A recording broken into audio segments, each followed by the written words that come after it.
Good morning. कसे आहात सगळे? भरपूर पाणी पिताय ना? मी माझ्या दिवसाची सुरुवात छान 2 ते 3 ग्लासभर पाणी पिऊन करते. उन्हाळ्यात आपल्या त्वचेची काळजी कशी घ्यायची याचा व्हिडिओ आपल्या चॅनलवर आलाय. तो पाहिलात का? इतकी धूळ धूळ झाली होती गॅलरीमध्ये. म्हणलं आज गॅलरी धुवूनच काढावी. आज होती महावीर जयंती, तेव्हा मी करते एकदम खास असा मेनू, दाल बाटी, आमरस आणि मिरचीचा ठेचा. तुमच्याकडे करतात का दाल बाटी?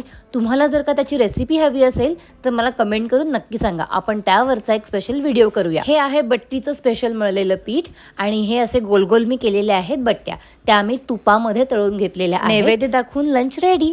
चला जेवायला या. संध्याकाळी गेलो जैन मंदिरात. स्वामींचं छान असं दर्शन झालं आणि त्यानंतर आम्ही गेलो झुडिओमध्ये. मी बऱ्याच गोष्टी ट्राय केल्या आणि ट्राय करून काय घेतलं, जे मी ट्राय केलं नव्हतं ते. ट्राय न करताच मी हा ड्रेस घेऊन टाकला, कारण मला तेवढं एकच जास्त आवडलं. छान कम्फर्टेबल असा मला नाईट ड्रेस मिळाला.